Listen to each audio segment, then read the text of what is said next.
तुझे पाहे पांडुरंगा. जो देव पाहिल्याच्या नंतर तो देव सतत पाहावासा वाटला म्हणून तू असाच राहा असं संत म्हणतात. तो देव दिसतो पहा. म्हणून जगद्गुरु तुकोबारायांचा गोड असा अभंग घेतलाय. अभंग कोणाचा आहे एवढं लक्षात राहिलं तरी भरपूर काही झालं. बरोबर आहे का नाही महिला मंडळ? कीर्तन मी एकटीने गुत्त घेतलं नाही. यांना बोलता येतं ना? तुमच्या गावातल्या आहेत ना? ह्या बोलता येतं ना? तुम्ही बोलणार आहेत ना माझ्याशी? का नवऱ्याने सांगितलं बोलू नका? हां, नवऱ्याने सांगितलं बोलू नका तरी बोला, कारण मी काय उद्या तुमच्या गावात येणार नाही. अभंग कोणाचा होता एवढं लक्षात राहिलं तरी कीर्तनाचं सार हातात आलं. बरोबर आहे का नाही? मग अभंग रात्रीचा कोणाचा होता? हां, कोपऱ्यातल्या कोणाचा होता? कोण म्हणलं माझ्या नवऱ्याचा? म्हणजे कुणाच्या नवऱ्याचं जर तुकाराम नामदेव नाव असेल तर महिला मंडळ म्हणायला बसल्या. आणि नवऱ्याचं भूषण सांगायला यांना फार आवडतं. इतकं आवडतं. पहिलं नवरा नंतर लेकरू. इतकं नवऱ्याचं नाव घ्यायला आवडतं, इतकं नवऱ्याचं भूषण सांगायला आवडतं, पण देवाचं नाव घ्यायला बिलकुल आवडत नाही. आता तर नवीनच काही पण पद्धत. एकीला म्हणलं नाव घे, मग ती नाव घ्यायला लागली. ती म्हणली नाव घ्या. नाव काय घ्यायचं? ऐकू येतं ना सगळ्यांना? नीट ऐका. नाव घ्या. नाव काय घ्यायचं? नवरोबाला शेवटी बाबूच म्हणायचं. म्हणजे कशाला नाव घ्यायचंय? आता नवीन फॅशन आली. तुमच्याकडे आली का नाही काय माहिती. आता कोणी बाळायचं बाप आहो का हो म्हणत नाही. आता नवीन फॅशन आली. बाबू म्हणायचं किंवा पिल्लू म्हणायचं. नसन तर तुम्ही सुरुवात करा. पण स्वतःचा उद्धार जर करून घ्यायचा असेल तर संतांचं आणि देवाचं नामस्मरण करावं लागेल. अभंग पाठ झाला तर चांगली गोष्ट आहे. कीर्तन संपेपर्यंत अभंग पाठ झाला तर अतिशय चांगली गोष्ट. एका वर्षामध्ये 8 अभंग आपले पाठ होतील. बरोबर आहे का नाही?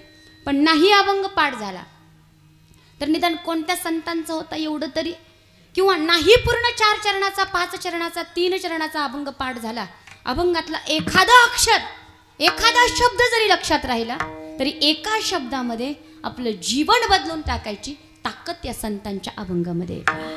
एक तरी ओवी अनुभवावी. सगळी ज्ञानेश्वरी अनुभवायची सांगितली का? फक्त एकच ओवी अनुभवा. तसं जगद्गुरु तुकोबाराय, नामदेव महाराज आदी जे संत आहेत त्या संतांचा एकच फक्त या अभंगामधला शब्द जरी आपल्या कानावर पडला आणि कानावर पडल्यानंतर तो शब्द आपण आत्मसात केला आणि प्रत्यक्ष अनुभवात उतरण्याचा प्रयत्न केला तर आपलं जीवन बदलून टाकून स्वस्वरूपाची अनुभूती करून देणारे हे असणारे अभंग आहेत पहा. अत्यंत गोड आहे. जगद्गुरु तुकोबाराय म्हणतात, आम्ही आमच्या जीवनामध्ये जी साधना केली, जे कष्ट केलं, जे सायास केला, जे श्रम केला, तो यत्किंचितही थोडा सुद्धा वायला गेला नाही. जेवढं केलं ना तेवढं आम्हाला त्याचं फळ मिळालं या अभंगामधून वर्णन करून सांगतायत. विठाला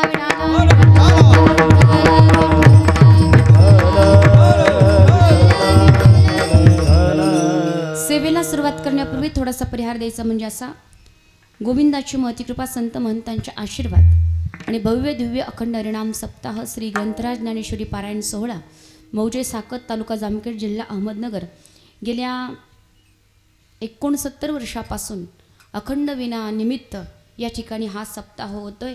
आणि गेल्या 69 वर्षापासून अखंड विणाचा हा सप्ताह या साकत ग्रामस्थांनी टिकवलाय. ही अगदी आनंदाची आणि कौतुकास्पद गोष्ट आहे. आणि हा सप्ताह असा चंद्र सूर्य असेपर्यंत टिकला पाहिजे याच्यासाठी आपल्याला प्रयत्न करायचे आहेत. कारण आपण स्वतःचं जर कार्य असेल, कुठला स्वतःचा वैयक्तिक कार्यक्रम असेल तर बरेच लोक धोतर फिटेपर्यंत पळतात का नाही? पण गावचं जर असेल तर याला वाटतं तो करील, त्याला वाटतं तो करील. पण तुमच्या गावामध्ये येऊन फार आनंद वाटतो की सगळेजण मिळून आबाल वृद्ध वनिता सगळेजण एकत्रित येऊन या कार्यक्रमाचा आनंद घेतात. गोड असं नियोजन या ठिकाणी या कार्यक्रमाचं केलेलं आहे. सुंदर असे आशीर्वाद हरिभक्तीपरायण परमेश्वर महाराज बोधले व हरिभक्तीपरायण गुरुवर्य प्रकाश महाराज बोधले यांचे आपल्याला या कार्यक्रमाकरता सुंदर असे आशीर्वाद, सुंदर असं मार्गदर्शन आहे. गोड असं नियोजन या कार्यक्रमाचं केले. उत्कृष्ट अशी श्रीमद भागवताची कथा आपण या ठिकाणी गोड असणाऱ्या ताईंच्या वाणीतून श्रवण करताय. गोड चाल ज्यांची झाली हरिभक्तीपरायण नाव सांगा. ज्ञानेश्वरी ताई हरिभक्तीपरायण, आरती ताई. जोरदार टाळ्या एकदा यांच्यासाठी झाल्या पाहिजेत. अगदी कमी वयामध्ये सुंदर अशी या ठिकाणी यांची चाल झालेली आहे. उपस्थित असणारे सर्व गोड अशी गायक वादक मंडळी मला साथ देण्याकरता या ठिकाणी आमचे महाराष्ट्रातील नामांकित गायक असणारे आमचे हरिभक्तीपरायण हरिभाऊ महाराज काळे. आज कीर्तनकार पण काळे आणि गाणारे पण काळे, फक्त ऐकणारेच गोरे. गोरे आहेत ना सगळे. गोड अशी साथ देणारे आमचे हरिभाऊ महाराज जोरदार टाळ्या एकदा त्यांच्याकरता झाल्या पाहिजेत. आमचे हरिभक्तीपरायण या माईकवर असणारे माऊली महाराज हरिभक्तीपरायण अशोक महाराज आहेत. जोरदार टाळ्या एकदा यांच्याकरता सुद्धा झाल्या पाहिजेत. आणि तुम्हा सर्व श्रोतुमाय बापांच्या दर्शनाचा योग मला ज्यांच्यामुळे आलेला आहे ते सप्ताह कमिटीमधील असणारे आपल्या गावचं भूषण गोड मृदंग वाजवतात, तबला वाजवतात, हरिभक्तीपरायण भीमराव महाराज मुरुमकर. जोरदार टाळ्या एकदा यांच्याकरता झाल्या पाहिजेत. आणि हरिभक्तीपरायण गोड मृदंग तबला वाजवतात अशा असणारे आपले बाबासाहेब महाराज मुरुमकर. जोरदार टाळ्या एकदा यांच्याकरता सुद्धा झाल्या पाहिजेत. उपस्थित असणारे सर्व या ठिकाणी भजनी मंडळ पहा. चुकलं का नाव? नाही, बरोबर आहे ना? आणि गोड मृदुंगाची साथ देण्याकरता हरिभक्तीपरायण आमचे विशाल महाराजगिरी आणि आमचे या ठिकाणी पद्मुले महाराज. जोरदार टाळ्या एकदा या दोघांसाठी झाल्या पाहिजेत. अगदी गोड असा मृदुंग वाजवतात. इतकी मृदुंगाची प्रॅक्टिस केली, इतकी पखवाजाची प्रॅक्टिस केली, इतकं त्या ठिकाणी जीव तोडून वाजवतात की दोघांच्या अंगाला मास चिटकन आहे. बघा, यांच्या अंगावर जर मच्छर बसलं तर मच्छराला वाटल यांचं रक्त प्यावा का माझं यांना द्यावा. कारण सोपी गोष्ट नाही. आपलं तोंड विठ्ठल विठ्ठल म्हणत नाही, म्हणतं का? म्हणणार आहे का? नाही म्हणणार. मग कशाला कीर्तन करायचे? जाऊ घरी. म्हणणार आहे का? लोक म्हणतात तू किती कर वटवट. आम्ही निबरगटची निबरगट. आम्ही मात्र बिलकुल त्या ठिकाणी काही हलणार डुलणार नाहीत. आणि जोपर्यंत गुलाबजामुन पाहून पोट भरतं का? गुलाबजामुन पाहून पोट भरतं का? काय करावं लागतं? खावंच लागतं. तसं कीर्तनात येऊन नुसतं बसून पोट भरणार नाही. कीर्तनाचा आनंद घ्यायचा असेल तर टाळी वाजवावं लागेल, थोडंसं डुलावं लागेल. बरोबर आहे का नाही? कारण गावं तर कीर्तनात, गावं तर संतांचे अभंग, गावं तर भगवंताचं नाव, नाचावं तर कीर्तनातच आणि गावं तर कीर्तनातच. गायनाचे उडे आपुलिया मी गातो नाचतो, द्यावे तेवढे प्रमाणे कमी आहेत. नाचू कीर्तनाचे रंगी, नाचू कीर्तनाचे रंगी.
नाचता देवाचा गळला पितांबर. तुम्ही आम्ही नाचतो त्यात काही वाद नाही. स्वतः देव नाचत होता आणि आपल्याला नाचवणारे आपलं तोंड विठ्ठल विठ्ठल म्हणत नाही, पण यांच्या मृदुंगाच्या ध्वनीतून विठ्ठल विठ्ठल हा नाद काढतात. म्हणजे सोपी गोष्ट नाही. पण जोरदार टाळ्या दोघांसाठी झाल्या पाहिजेत. गोड अशी साऊंड सिस्टीम आहे. सुंदर दादा ऑपरेट करतात. आपले चौकदार बाबा असतील, विनेकरी असतील आणि तुम्ही सर्व श्रोते मायबाप. गोड अशी हार्मोनियमची साथ मला बाबा देत आहेत. सर्वांच्या चरणी नतमस्तक होते. चुकून जर कोणाचं नाव घ्यायचं राहिलं तर मला क्षमा करा. पांडुरंगाला फूल वाहते वाकून, पांडुरंगाला फूल वाहते वाकून आणि तुम्हा सर्वांचं नाव घेते मारुतीरायांचा मान राखून. विठाला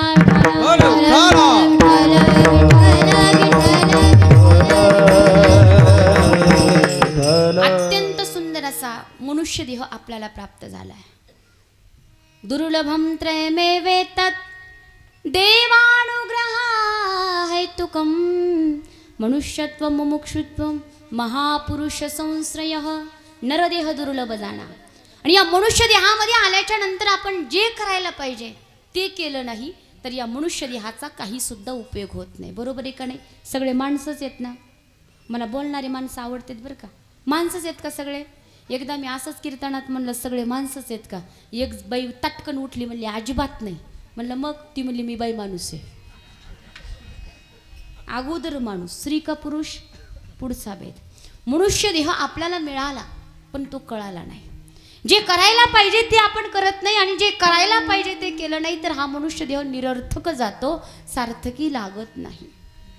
ज्याच्याकरता जी वस्तू मिळाली त्या वस्तूने तेच काम झालं तर त्या वस्तूची सार्थकता असते. महिला मंडळ जागे आहेत ना, तुमच्याकडे लाडू करतात का? लाडू करतात ना. आणि असल्या उन्हाळ्याच्या दिवसामध्ये रव्याचे लाडू करायला कशी बाई पाहिजे? काळी का गोरी? सुगरण पाहिजे, बरोबर आहे का नाही? काळीचं गोरीचं काय करायचं? सुगरण पाहिजे. सुगरण जर बाई असेल तर तिला रव्याचे लाडू जमतात. आणि असल्या उन्हाळ्याच्या दिवसात सुगरणीने केलेले लाडू ओळखायचे असतील तर 2 बोटामध्ये लाडू दाबला की काय होतो? फुटतो. पण काही काही सुगरणीचे लाडू कसे असतात? दात तोडतो पण लाडू. म्हणजे तुम्ही त्यातल्या दिसताय. पटकन सांगा लागलाय म्हणजे इकडच्या बरं का, इकडच्या नाही. आणि काही काहीचे तर दात पडला तरी फुटत नाही, वरून फुकणी घ्यावी लागते. एका बाईने असं जाता वारकऱ्याला जेवू घालायची सवय होती तिला. आणि तिला वाटलं वारकऱ्याला करावं काय, म्हणून तिने रव्याचे लाडू बनवले. बनवल्याच्या नंतर सगळे शेजारी पाजारी रव्याचे लाडू कडा कडा कडा कडा फोडून खातात. बिचारा एक म्हातारा होता, एकही दात नव्हता आणि त्याला लाडू खायची हौस होती आणि आवड ही होती आणि त्याला तो आवडत होता. आता सगळे खातात, त्याला खावं वाटला लाडू. मग त्याने काय केलं? पहिल्यांदा हाताने फुटतोय का भुगा करण्याचा प्रयत्न केला, पण फुटता फुटना. म्हाताऱ्याचा हात लाल झाला त्या वारकऱ्याचा. मग त्याने विचार केला आपल्याला तर दात काय नाहीत, त्याच्यामुळं दाताच्या नादी लागण्यात काही अर्थच नाही. म्हणलं ओ मावशी, फुकणी आहे का? फुकणी फुकणी कळते ना. आता त्या म्हातारीला वाटलं, त्या मावशीला वाटलं ही कोणाच्या डोक्यातच घालायची का काय. म्हणे बाबा आहे ना फुकणी, काय करायचं? म्हणे आणा इकडं. आता ती फुकणी आणून दिली आणि फुकणी आणून दिल्याच्या नंतर आता त्या फुकणीने तो लाडू फोडायचा. खाली पत्रवाळीवर तो लाडू मारलाय, फुकणी अशी हातात घेतली, जोर लावलाय. आता फुकणी त्या लाडूवर मारायची. तेवढ्यामध्ये काय झालं? ती फुकणी लाडूवर मारली. मारल्याबरोबर लाडू फुटायच्या ऐवजी लाडू टनकीन उडाला. आणि टनकीन उडाल्याच्या नंतर लाडू दुसऱ्या वारकऱ्याच्या टकलात जाऊन लागला. आता टकलामध्ये जाऊन लागल्याच्या नंतर त्या वारकऱ्याची तळपायाच्या आग मस्तकाला गेली. तो म्हणला मला लाडू हाणला होय, थांब. म्हणला हा लाडू तुला हाणतो. एकमेकाला ते लोक सगळेजण लाडूच मारायला लागले. आता लाडू कशाला केलते? खायला. आणि इथं काय सुरू झाली? लाडूची मारामारी, धप्पाकुटी. धप्पाकुटी कळते ना. आता लाडूची सार्थकता खाण्यात आहे, धप्पाकुटी खेळण्यात. त्या बाईला काय वाटलं असेल हो, तिचे लाडू एकमेकाला फेकून मारतात? काय वाटलं असेल? मग हा मनुष्य देह आपल्याला संसार करण्याकरता नाही, हा मनुष्य देह आपल्याला भगवंताचं भजन करण्याकरता. नायम देहो देह भाजाम लोके कष्टान कामान विरहते विंग भुजामे तपो दिव्यम पुत्र कायेन सत्वम शुद्धैदस्मात ब्रह्म सौख्यम तुणंतम. हा मनुष्य देह आपल्याला भगवंताच्या भजनाकरता मिळालाय. पण भजनाकरता मिळाला तरी ज्ञानोबाराय म्हणता सायासे करीसी प्रपंच दिननीसी हरिसी नागदसी कवन्या गुणे हरिसी नागदसी कवन्या गुणे हरिसी नागदसी कवन्या गुणे सायासे करीसी प्रपंच दिननीसी हरिसी नागदसी कवन्या गुणे हरिसी नागदसी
प्रपंचादिननीसी हरिसी न भजसी कवण्या गुणे हरिसी न भजसी कवण्या गुणे. इतकं कष्टाने आपण प्रपंच करतो, इतकं कष्टाने करतो की त्याला काही मापच नाही. बरोबर आहे का नाही? बऱ्याच बाया म्हणतात फार कंबर दुखायलंय, फार पाय दुखायला लागलेत, आता कथेत बसा वाटत नाही. म्हणलं आजी का बरं? लगेच पायाला हात लावले बऱ्याच आजीने. म्हणलं बरं झालं बाई, ताईने तरी विषय मांडला आमचा. काय सांगावं, 3-3, 4-4 तास कथा ऐकतात. बरोबर आहे का नाही? म्हणलं आजी कसं काय पाय दुखतात? लगेच आजी गारणं सुरू करते, काय सांगू बाई, लई कामं केले. बरोबर आहे का नाही? हो तर म्हणा ना, इतकी कामं केले, इतकी कामं केले, त्याच्यामुळं आता काय झालं, हातपाय दुखायला लागले. एवढं कष्ट, जेवढं कष्ट संसारात आहे तेवढं कष्ट परमार्थात आहे का? आहे का? कसलंच नाही. इथं नुसतं बसायचंय. वाजवली तर वाजवली टाळी, नाही वाजवली तर नाही वाजवली. म्हणलं तर म्हणलं भजन, नाही तर नाही नाही म्हणलं. पण घरी नवऱ्याला नाही बोललं तर चालतं का? हां, चालतं का नाही? कधी कधी होतात का नाही भांडणं? कधी कधी का रोजच? विठाला विठाला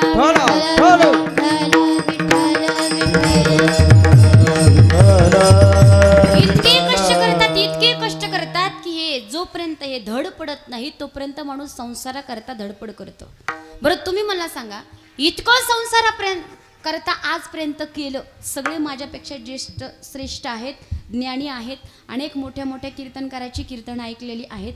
मला तुम्ही सांगा, आजपर्यंत साकतमधल्या एखाद्या माणसाचा संसार पूर्ण झालाय असं कुठं झालं का? का झाला कोणाचा? बरं नका, इतकं कष्ट केलं, इतकं कष्ट केलं, एखाद्याचं पोरग तरी म्हणलं का माझ्या बापाने माझ्यासाठी लई केलं? म्हणलं का? म्हणलं का? अजिबात म्हणत नाही. प्रत्येक पोरग म्हणतं माझ्या बापाला अक्कलच नाही. नाहीतर माझ्या बापाच्या जागेवर जर दुसरं कुणी असतं ना, इतकं काय केलं असतं, काय काय केलं असतं, काय सांगावं. पण माझ्या बापाला जे जमलं नाही ना ते मी करून दाखवलंय.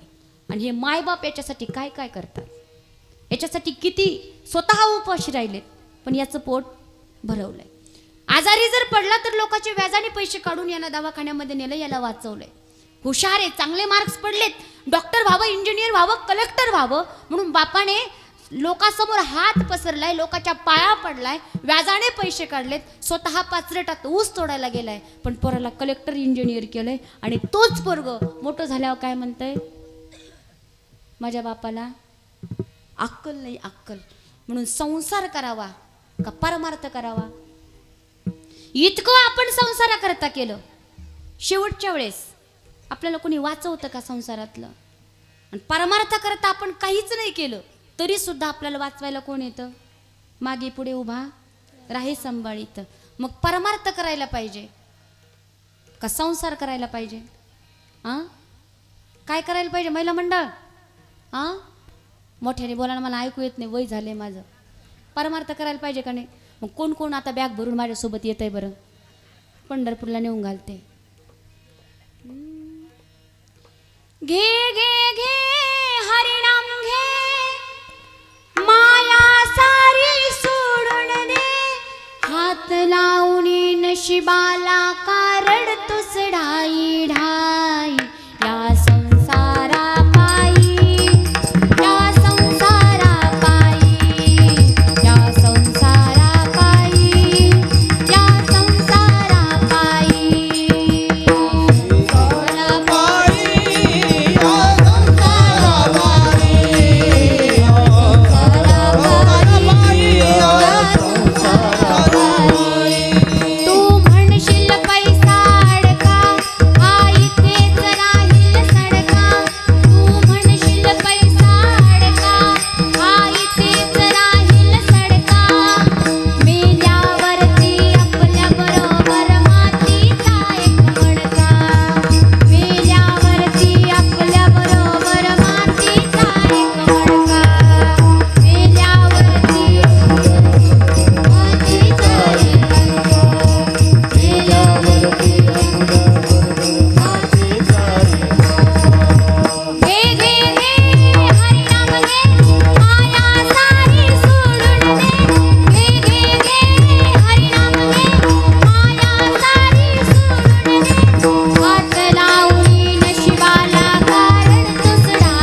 मीच राहील सारा, मेल्यावरती आपलं घर गावाच्या बाहेर. इतकं सगळं संतांनी, श्री संत तुकडोजी महाराजांनी समजावून सांगितलं, पण आपल्याला समजलं का? तुम्ही बोलत नाहीत बरं का मला, मी तुमच्या नवऱ्यालाच नाव सांगेन. समजलं का आपल्याला? आणि इतकं जगद्गुरु तुकोबाराय, ज्ञानोबाराय, निळोबाराय अनेक संतांनी सांगितलं, तरी आपल्यावर काही प्रभाव परिणाम झाला नाही. आणि झाला असता तर किती सांगू तरी नाही कती बटकीची पुढे शिंदळीची रडतील असं म्हणायची वेळ आली नसतीच आली.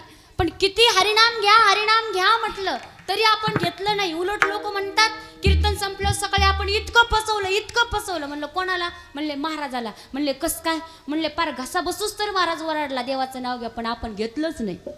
हरी भजना विन काळ घालवू नको रे, हरी भजना विन काळ घालवू नको रे, हरी भजना विन काळ घालवू नको रे, हरी भजना विन काळ घालवू नको रे, हरी भजना विन काळ घालवू नको रे, हरी भजना विन काळ घालवू नको रे, हरी भजना विन काळ घालवू नको रे, हरी भजना विन काळ घालवू नको रे.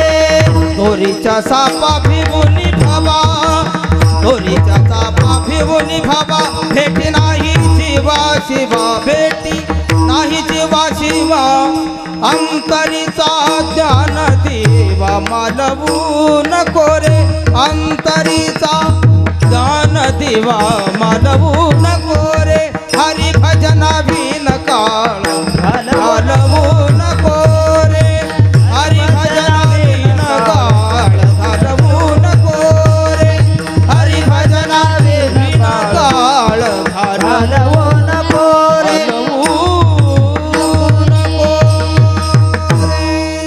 जोरदार टाळ्या एकदा महाराजांकरता.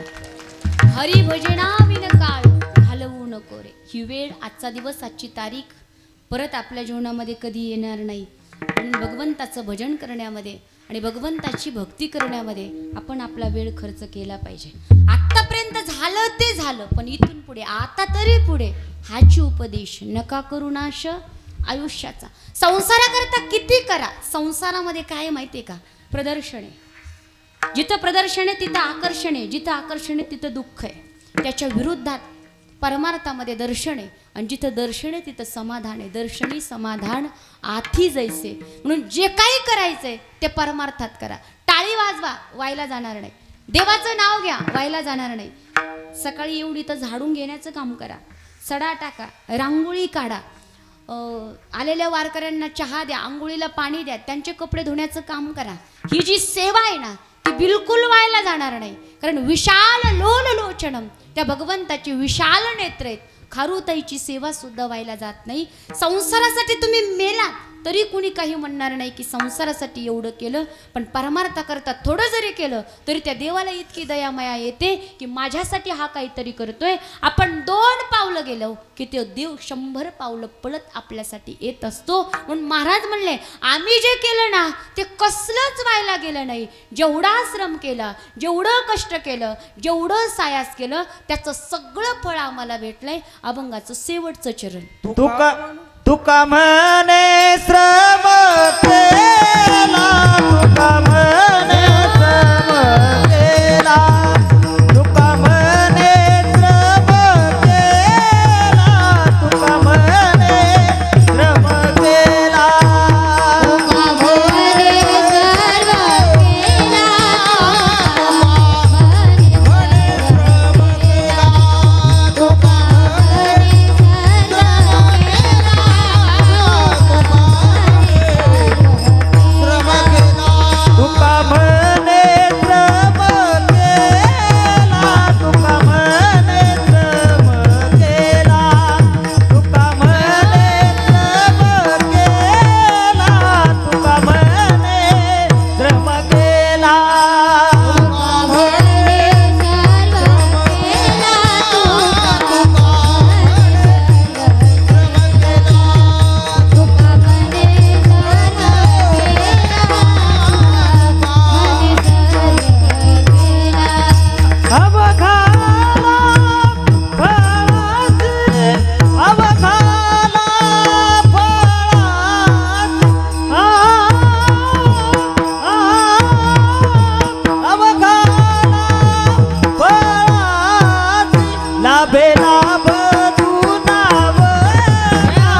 एकदा गायकवाद का करता. तुम्ही टाळ्या वाजवत नाहीत. भुका लागल्या का तुम्हाला? हां, महाराज लयच हसले, जरा भूक लागली दिसते त्यांना. हां, भुका नाही लागल्या ना? मग जोरदार टाळ्या. बिचारे घामाघूम झालेत बघा ना. बेंबीच्या देठापासून वाजवतात, ते बेंबीच्या देठापासून गातात आणि तुम्ही आपलं कोरोना झाल्यासारखी टाळी वाजवतात. झालता का? जोरदार टाळ्या वाजल्या पाहिजेत. वा वा वा वा, छान छान छान छान. आता जरा चांगले वाजले म्हणजे झाला नव्हता कोरोना तुम्हाला. घाबरले कोरोनाला का होईना. टाळ्या वाजवल्याच्या नंतर अजून हे बेंबीच्या देठापासून वाजवतात का? कारण टाळ्या हे महत्त्वाचं कलाकारांकरता मोठं बक्षीस आहे. मग घरी गेल्यावर त्यांना 3-4 चपात्या जास्त वाजवायला लागल्या तरी काही हरकत नाही, पण इथं एवढं वाजवतात. जगद्गुरु तुकोबाराय म्हणतात, तुका म्हणे श्रम केला आणि अवघा आला फळाशी. श्रम केलं, कष्ट केलं, सायास केलं, मेहनत केली आणि प्रत्येकाला ही हात जे त्याला संस्कृतमध्ये कर म्हणतात. ही हात संस्कृतमध्ये कर आहेत. ही हात काहीतरी करण्याकरता दिलेत. बरोबर आहे का नाही? या हाताने काय केलं पाहिजे?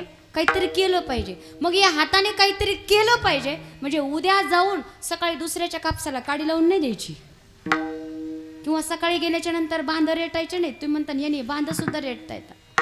हे हाताने चांगलं जेवढं करता येतं तेवढंच वाईट देखील करता येतं.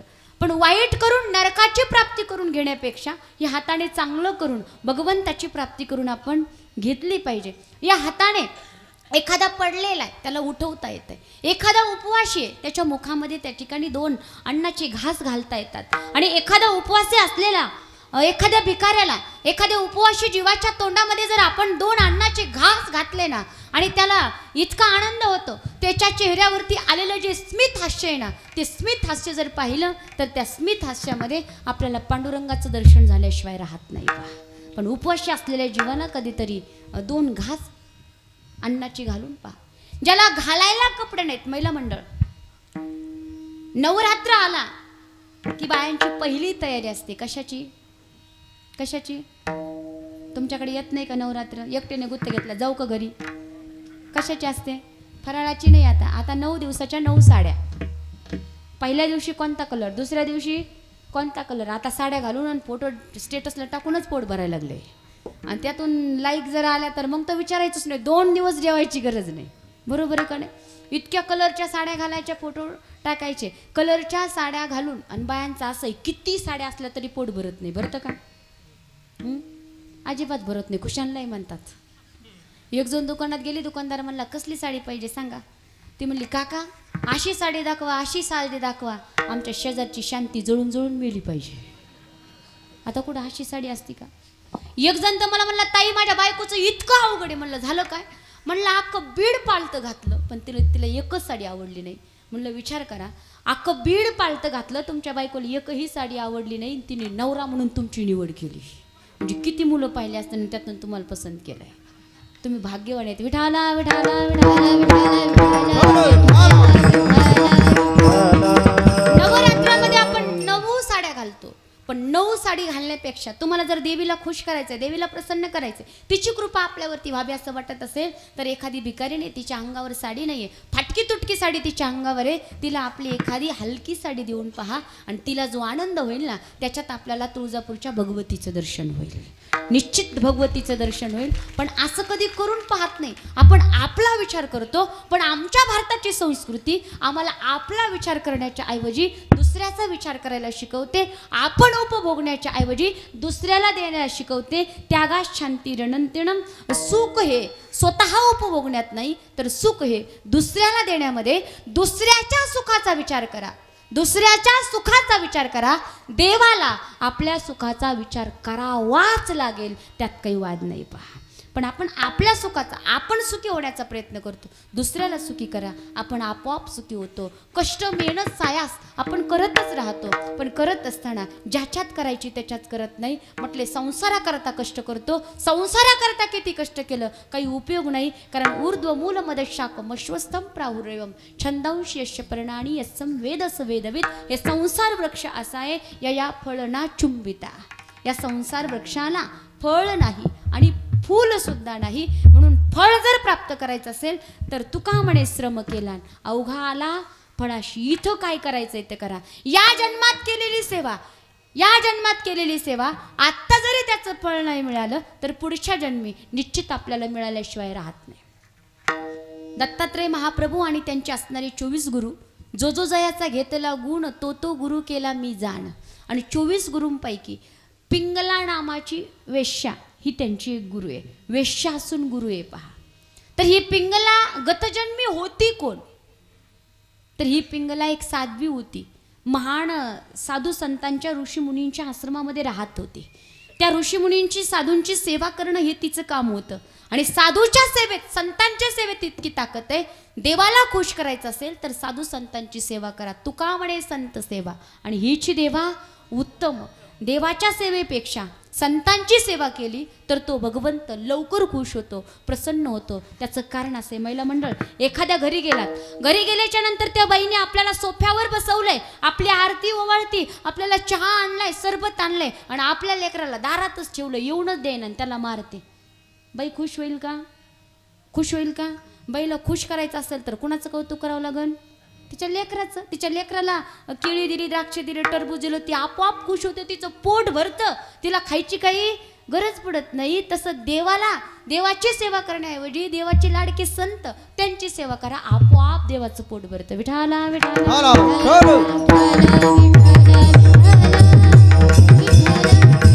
आणि ती साधू संतांची सेवा करत होती. अख्खं आयुष्य तिने घातलं पहा.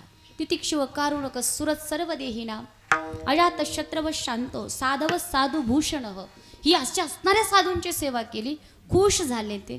आणि खुश झाल्याच्या नंतर हे शरीर आहे, जायाचे शरीर जाईल क्षणात. कहा गोपीनाथ पावेची ना नाशिवंत देह जाणार सकळ. हे जाणार आहे, त्यात काही वाद नाही. आणि शेवटी अंथरुणावरती पडली आणि ताप तिच्या अंगामध्ये आलाय, ज्वर आलाय. पहिले डॉक्टर वैद्य बोलवले, नाडी परीक्षण केलं.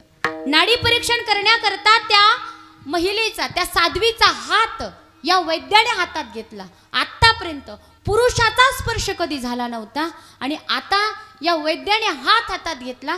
तेवढ्यामध्ये तिच्या मनात विचार आला, पुरुषाचा स्पर्श असा असतो. आणि या देहातून प्राणाचं उत्क्रमण झालं आणि झाल्याबरोबर शास्त्राच्या नियमाप्रमाणे अंते सा मती सा गती, जन्म घेणे लागे वासनेच्या संगे. आणि ती वासना दुसऱ्या जन्मास कारणीभूत ठरली. तिला त्या ठिकाणी स्त्रीचा दुसरा जन्म भेटला. पण ती देह विक्रय करू लागली, त्याला वेश्या म्हणतात. अनेक दिवस तिने ते काम केलं. एके दिवशी दारात बसली, पुरुषाची वाट पाहत होती.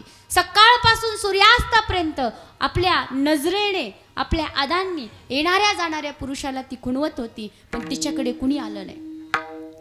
ऐन वेळेस तिने विचार केला, मनात विचार तिच्या आला की अरे का मी एवढी वाट पाहते त्या पुरुषाची. एवढी वाट जर मी देवाची बघितली तर देव येईल, मला दर्शन देईल, जीवनाचं सार्थक होईल. कशा करता? अरे त्याच्याकडे सुख आहे का? माझ्याकडे सुख आहे का? अरे सुख त्याच्याकडे नाही, सुख तर माझ्या हृदयात असणाऱ्या अखंड भगवान परमात्म्यामध्ये आहे. वास्तव्य ते भगवान परमात्मा हृदयात करतोय. आणि एकनाथ महाराज म्हणतात, ती चिंतित होती विषयासी, कैसे वैराग्य उपजले तिशी. ऐन वेळेस तिला वैराग्य झालं. याचं कारण मागच्या जन्मी केलेली साधू सेवा, संत सेवा. आणि त्याच्यामुळे तिने आपल्या जीवनाचं सार्थक करून घेतलं, भगवंताचं चिंतन करून. महाराज म्हटले, तुका म्हणे श्रम केला अवघा आला फळाशी. विठाला विठाला विठाला.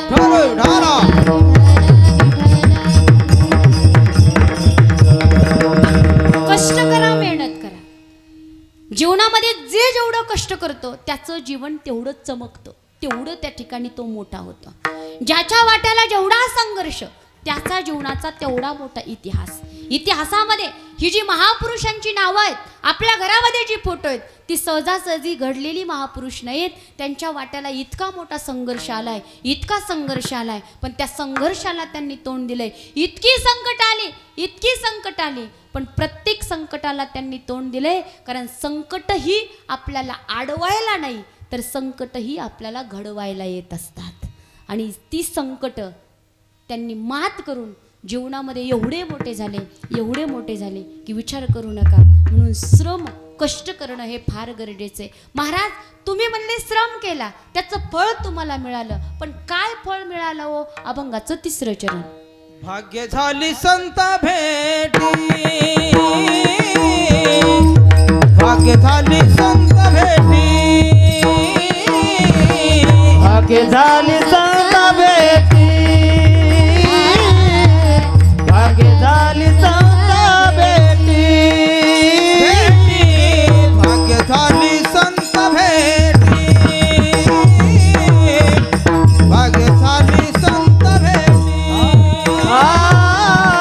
भाग्य झाली संत भेटी भेटी भाग्य झाली संत भेटी आवडी पोटी होती ते आवडी पोटी होती ते लाभे लाभ तुनावला लाभे लाभ तुनावला आवडी पोटी होती ते आवडी पोटी होती ते लाभ लाभ दुनावला दुनावला लाभ लाभ दुनावला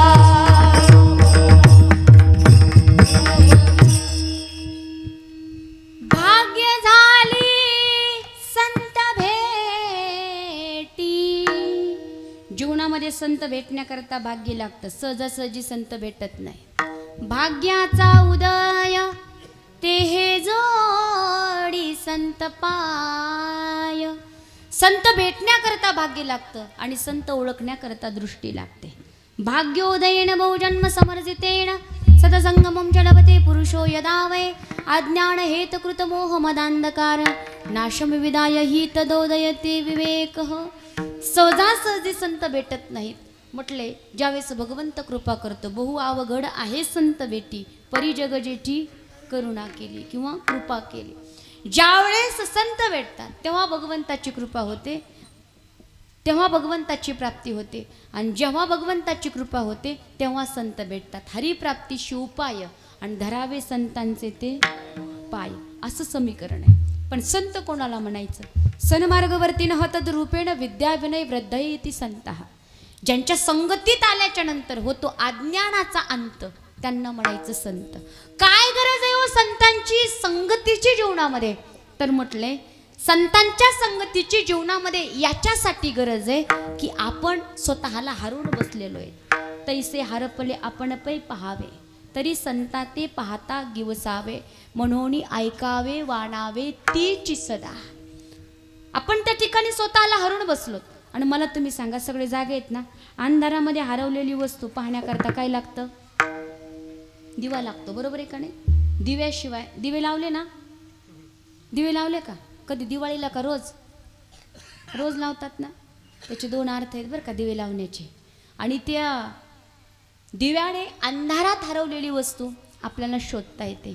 म्हणून अंधारात हरवलेली वस्तू शोधायची असेल तर संत कृपेचे हे दीप करी साधका निष्पाप. म्हणून म्हणतात संतन के संग लागरे तेरी अच्छी बनेगी.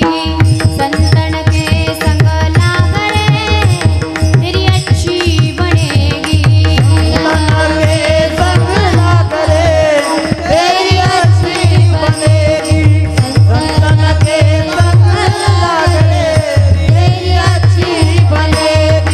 अच्छी बनेगी तेरी किस्मत जगेगी. अच्छी बनेगी तेरी किस्मत जगेगी. अच्छी बनेगी तेरी किस्मत जगेगी. अच्छी बनेगी तेरी किस्मत सजेगी. होय गयो तेरो बड़ो भाग रे तेरी अच्छी बनेगी. संतन के संग लाग रे तेरी अच्छी बनेगी. संतन के संग लाग रे तेरी अच्छी बनेगी. संतन के संग लाग रे तेरी अच्छी बनेगी. तेरी अच्छी बनेगी. कागा से तो है हंसा करेगो मिट जाए उर के दाग रे तेरी अच्छी बनेगी. संतांची संगती केली पाहिजे, चांगल्याची संगती केली पाहिजे. पण महिला मंडळ खरं सांगा चांगल्याची संगती करायला आवडतं का? वेळ कमी आपल्याकडे आवडतं? आपल्याला हरिपाठ म्हणणाऱ्या बाईची संगती आवडते का कुचू करणारीची संगती आवडते? कुचू कळतं ना? हां, 2 तासात अख्ख्या साखतचं धुणं धुवून ते पण फुकट, ताणच नाही. म्हणून एकटीला बैला शेतात काम करू वाटत नाही आणि एकट्या बैला दुसऱ्याच्या शेतात कामाला जाऊ वाटत नाही. सोबत 3-4 जणी लागतात. म्हणजे कुणीकडं काय झालं, कुणीकडं वारल्या गल्लीत काय, खाल्ल्या गल्लीत काय, तिकडच्या गल्लीत काय, कोणाचं काय झालं, कोणाचं काय, इतक्या कुचू करतात त्यांना कळतं. कीर्तनाला यायला 2 तासात मांडी दुखते बाईची, कंबर दुखतो, मनका दुखतो. पण कुचू करायला जर बसली तर 5 तास कशी गेली तिला कळतच नाही. इतकं आवडतं, इतके कान तृप्ते होतात. पण मला तुम्ही सांगा, कुचू करून ऐकून कल्याण कोणाचं झालं असं तुमच्या गावात आहे का? भांडण ऐकून. पण भांडणं ऐकायला सुद्धा लोक किती तत्पर असतात. कीर्तन सुरू झाल्यावर मी आलं तेव्हा इथं कुणीच नव्हतं.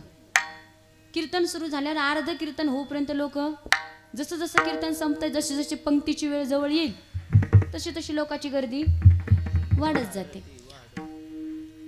सुरुवातीला कुणीच नव्हतं, पण भांडण सुरू झालं आणि भांडण सुरू झाल्यावर कोणी म्हणलं का भांडणाला रंगात येऊ द्या मग जाऊ.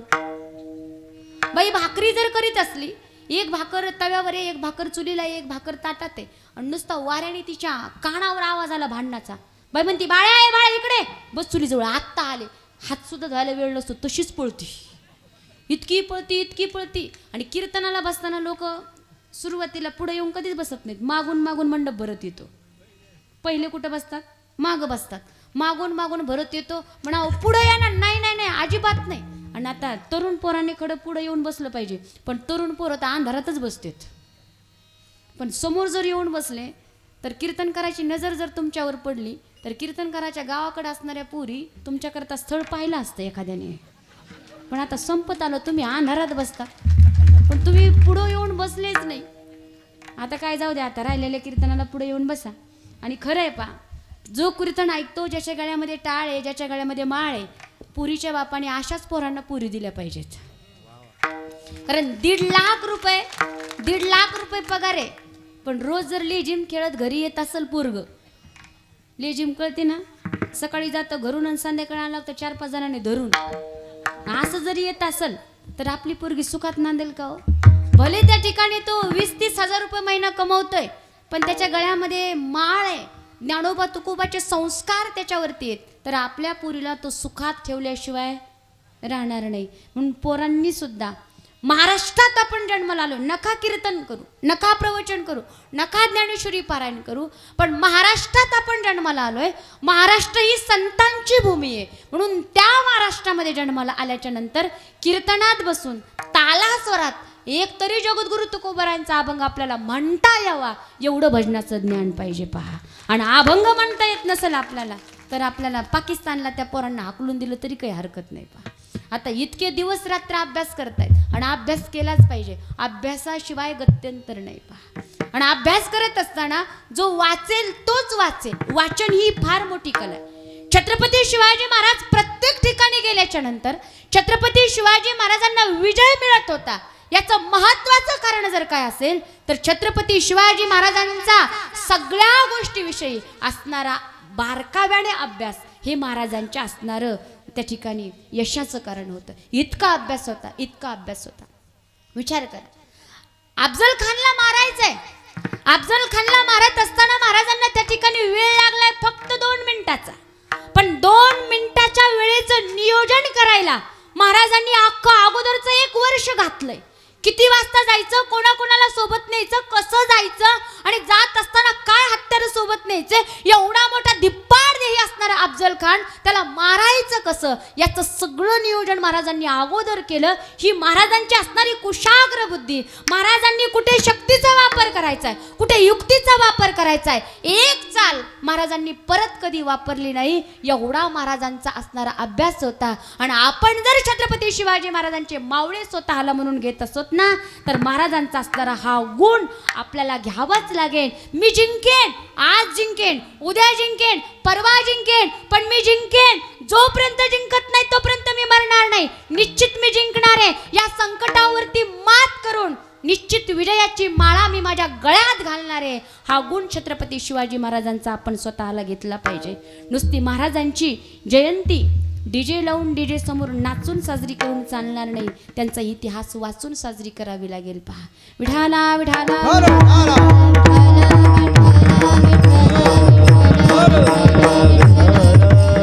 750 वर्षाचा अंधकार फक्त 35 वर्षामध्ये ज्यांनी घालवलाय ना, ते असणारे त्या ठिकाणी छत्रपती शिवाजी महाराज. फक्त 35 वर्षामध्ये घालवला.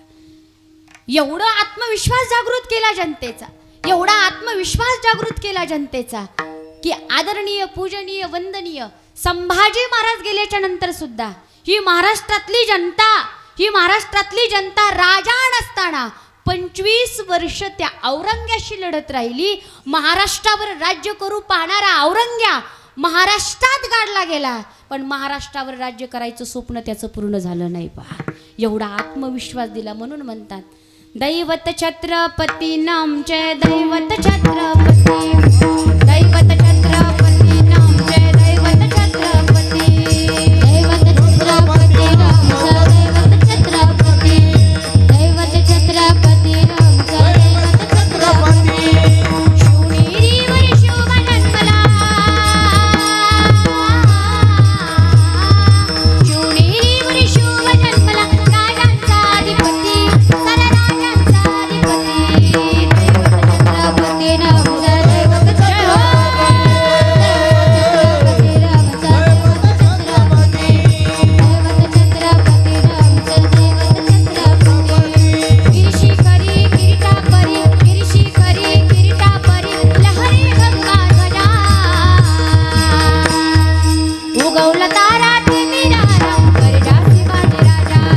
उगवला तारा ते मीराराम, गरजा शिवाजी राजा. उगवला तारा ते वीरहरा गरजा शिवाजी राजा, उगवला तारा ते वीरहरा गरजा शिवाजी राजा. युगायुगाचा गणकन्नार, जोगण चाकरी करी सरदार, जोगण चाकरी करी सरदार. मराठी मर्दा होऊन स्फुरता, मराठी मर्दा होऊन स्फुरता. छटला शत्रूच्या भुजा, छटला शत्रूच्या भुजा. उगवला तारा ते वीरहरा गरजा शिवाजी राजा. उगवला तारा ते वीरहरा गरजा शिवाजी राजा.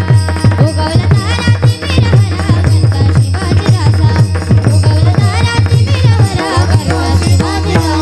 आई बहिणीचं रक्षण करण्या रयतेचा आलाय राजा. हाती तलवार भगवा झेंडा, घोड्यावर शिवबाजाच. आई बहिणीचं रक्षण करण्या रयतेचा आलाय राजा. हाती तलवार भगवा झेंडा, घोड्यावर शिवबाजाच. स्त्री अत्याचार करील दूरा एकच जिजाऊरी, स्त्री अत्याचार करील दूरा एकच जिजाऊरी. बाई माझा ग शुभराजा ग बसला घोड्यावरी. बाई माझा ग शुभराजा ग बसला घोड्यावरी. माझा ग छत्रपती शिवाजी महाराज की, धर्मवीर संभाजी महाराज की. हर हर महादेव, हर हर महादेव, हर हर महादेव.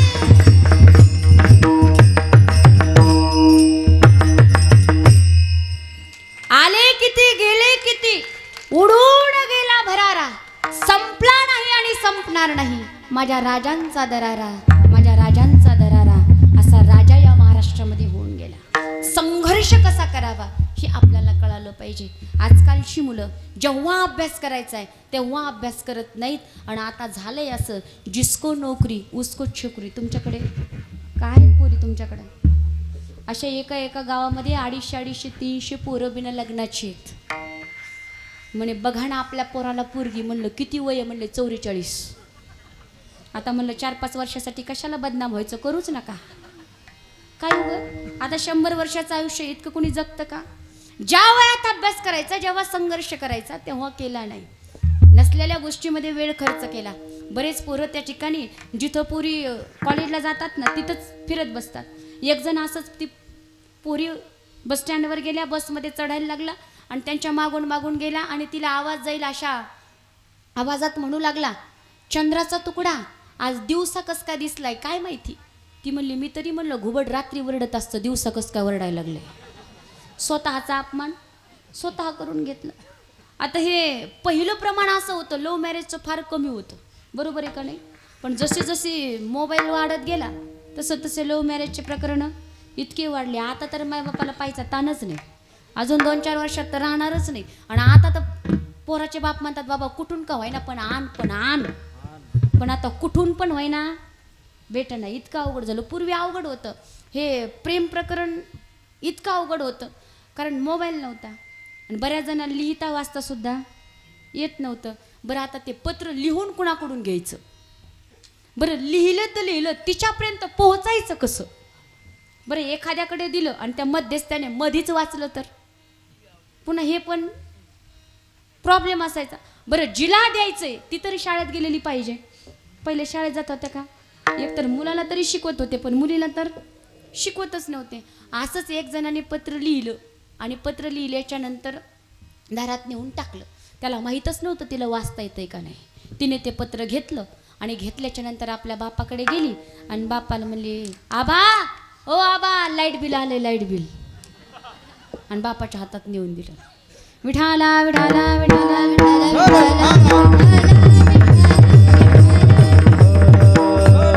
संघर्ष केला पाहिजे कुठपर्यंत.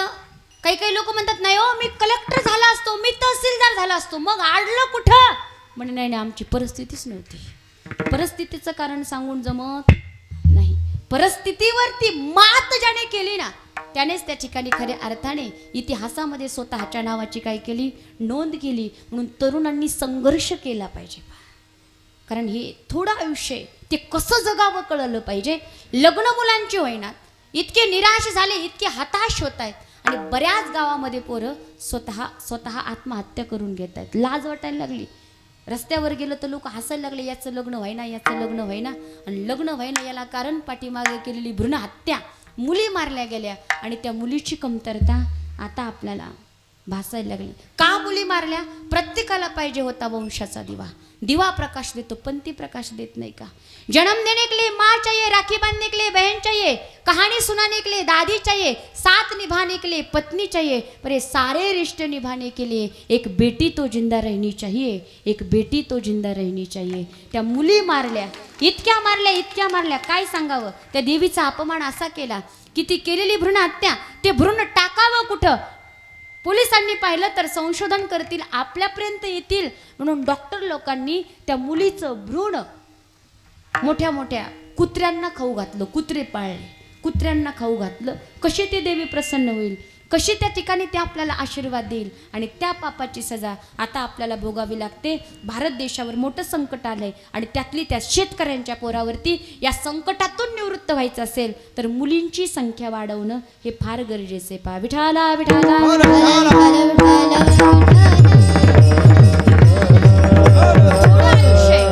आत्महत्या करू नका, निराश होऊ नका.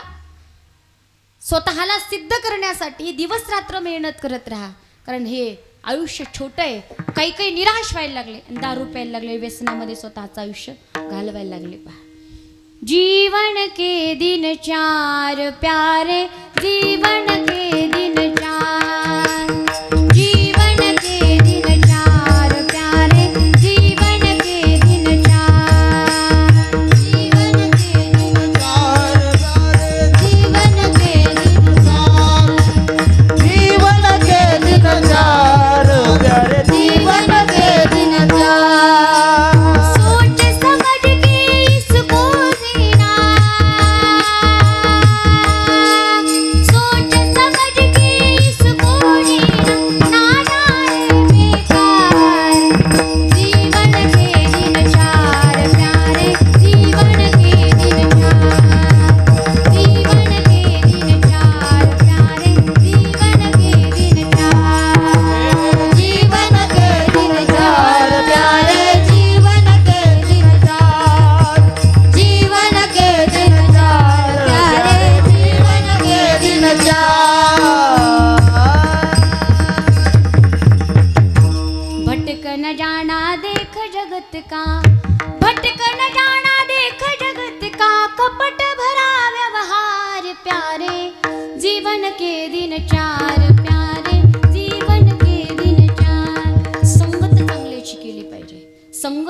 तर जीवनाची रंगत चांगली. 2 मित्र होते, शेजारी शेजारी राहायचं होतं त्यांना. एकाचा धंदा होता खव्याचे पेढे विकण्याचं आणि एकाचा धंदा होता उंदरं मारण्याचं औषध विकण्याचं. दोघांनी सोबत राहायचं म्हणून शेजारी शेजारी दुकान टाकली. ज्याचा पेड्याचा धंदा होता तो म्हणायचा गोड गोड पेढा खाऊन बघा, घेऊन बघा, गोड गोड पेढा खाऊन बघा, घेऊन बघा. आणि ज्याचं उंदरं मारण्याचं औषध विकण्याचा धंदा होता ना, ते म्हणायचं खाल्लं की मरतंय, खाल्लं की मरतंय, खाल्लं की मरतंय. विकतील का याचे पेढे? विकतील का? म्हणून संगत चांगल्याची करा. म्हणले भाग्य झाली संत भेटी, भाग्याने जीवनामध्ये संत भेटतात. आणि त्या संतांचं वर्णन करायला आपली ही वाणी त्या ठिकाणी पुरू शकत नाही. संतांचं वर्णन करायला संतच पाहिजेत. ज्ञानोबा रायांची समाधी करण्याकरता नामदेव महाराजांचे अभंग आहेत. जगद्गुरु तुकोबारायांचं वर्णन करावं तर त्या ठिकाणी निळोबारायांनी, बहिणाबाईंनी, आपण त्या ठिकाणी करू शकत नाहीत. निवृत्तीनाथ महाराजांचं वर्णन करावं तर स्वतः ज्ञानोबारायांनी. संतांचं वर्णन करण्याकरता संतच पाहिजेत. देव गेला हो संतांचं वर्णन करायला, पण देव स्वतःची स्तुती कधी करून बसला देवालाच कळालं नाही. आत्मज्ञानाने चोकडी आणि संत ती माझी रुपडी, माझं लगेच घातलं. काही काही लोकांना बोलताना माझं माझं मनाची फार सवय असते. माझंच मैकन, माझंच ऐक, कोणाचं ऐकू सुद्धा वाटत नाही. भाग्य झाली संत भेटी, आवडी पोटी होती ते. पोटामध्ये ज्याची आवड होती त्या भाग्याने, त्या फळामुळे भाग्याने आम्हाला संत भेटी जीवनामध्ये झाली. आणि किती आनंदी आनंद. मनुष्यदेह मिळाला, मिळाला का नाही? मनुष्यदेह मिळाला. आणि मनुष्यदेह मिळाल्याच्या नंतर पुन्हा संतांची भेटी या जीवनामध्ये झाली. म्हणून महाराज म्हटले लाभे लाभ दुणावला आणि जीव झाला दरुषणे. लाभाने लाभ द्विगुणित झाला. पहिला लाभ मनुष्य देहाची प्राप्ती आणि दुसरा लाभ काय हो महाराज? दुसरा लाभ संतांची संगती. आणि संतांची संगती मनुष्य देहामध्ये झाल्याच्या नंतर संत आपल्याला परमात्म्यापर्यंत पोचून देत असतात. संत हे मध्यस्थीचं काम करतात. मध्यस्थी चांगली असले तर काम बरोबर होतं, चांगलं होतं, बरोबर आहे का नाही? पण मध्यस्थी जर घातक असले तर आपलं काम बरोबर होत नाही. म्हणजे संत लाभे लाभ दुणावला. आणि या संतांनी काय केलं? भगवंताचं दर्शन करून दिलं. त्याच्यामुळे जीव झाला दरुषणे. त्या भगवंताच्या दर्शनाने जीव झाला का? कारण त्या ठिकाणी भगवंताचं दर्शन झालं, आनंदी आनंद झाला. पुन्हा संतांचं दर्शन झालं, संत दर्शनी हा लाभ आणि पद्मनाभ जोडीला. आनंदी आनंद झाला. आणि त्याच्यामुळे काय माझी दशा झाली? अभंगाच्या पहिल्या चरणामध्ये सांग. बरवे देशावर झालो, बरवे देशावर झालो, शाहूर झालो, बलवे देशावर झालो, बरवे देशावर झालो, बरवे देशावर झालो, बलवे देशावर झालो, बलवे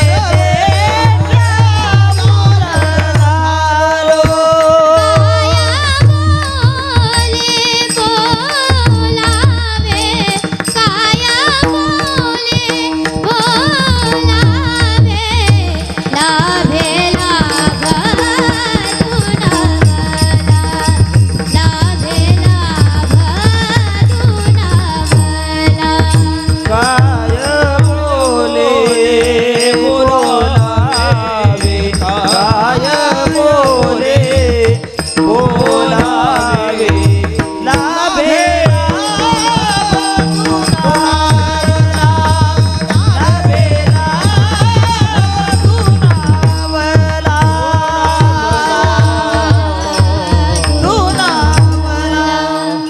जोरदार टाळ्या एकदा ज्ञानेश्वरी ताईंकरता. गोड सुंदर सुरेल आवाज या ठिकाणी ताईंचा आहे. कमी वयामध्ये गोड असं गायन करतात. बरवे देशावर झालो आणि काय बोले बोलावे. जीवदशेमधून शिवदशेला मी प्राप्त झालो. आणि तिथला जो आनंद आहे तो काय शब्दात सांगावा? बरवे देशावर झालो आणि काय बोले बोलावे. तिथला आनंद सांगता येत नाही, कारण तो आनंदच असा आहे. नाही या आनंदाशी जोडा, सांगा ती गोष्टी लागा ती गोडा. आलासी आकारा आमुचिया चाडा आणि तुका मने भिडा भक्तीशिया. मी तू पण जाऊ दे दुरी आणि एकची घोंगडी पांगरू हरी, असा असणारा तिथला आनंद. पण तो आनंद उपभोगण्याकरता स्वतःला त्यात उतरावं लागतं बरं का महिला मंडळ. तुमचं लक्ष कडीकडे गेलं का काय माहिती? हां, म्हणल्या का तुम्ही आत्तापर्यंत काही? बिलकुल म्हणल्या नाही. आता सगळ्या महिला मंडळांनी 1 मिनिट भजन करून दाखवायचंय. कसा तुमचा आवाज आहे मला बघायचा आहे. हां, माधवा मुकुंदा हरे रामा गोविंदा,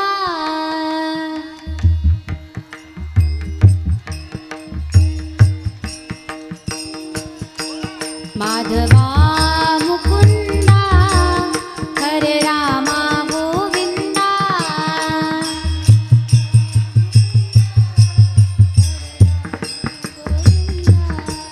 माधवा मुकुंदा हरे रामा गोविंदा, हरे रामा गोविंदा, माधवा मुकुंदा हरे रामा गोविंदा,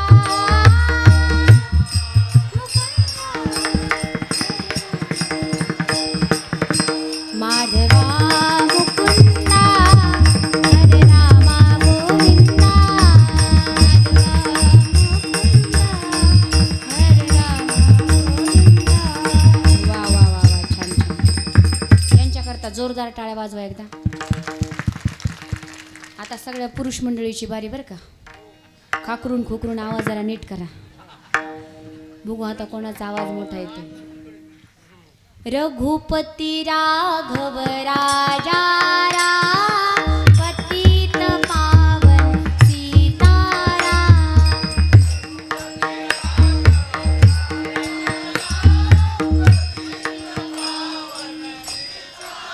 मागचे झोपले काय?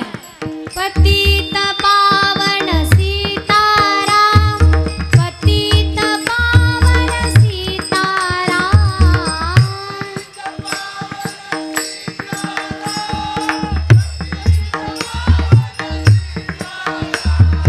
पतित पावन सीताराम, पतित पावन सीताराम.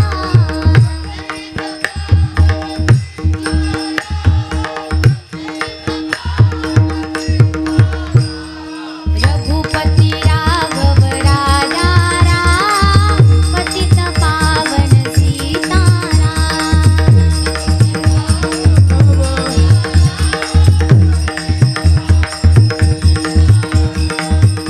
वा वा वा वा. महिला मंडळापेक्षा मोठ्या मोठ्याने म्हणले. या 2-4 जणांनी बाजू अशी उचलून धरली. घरून जास्त चपात्या खाऊन आलते काय कोण? जोरदार टाळ्या एकदा यांच्याकरता झाल्या पाहिजे. सगळ्यांनी हात वरती करायचे, गोड भजन करायचं. विठोबा रखुमाई, विठोबा रखुमाई, विठोबा रखुमाई, विठोबा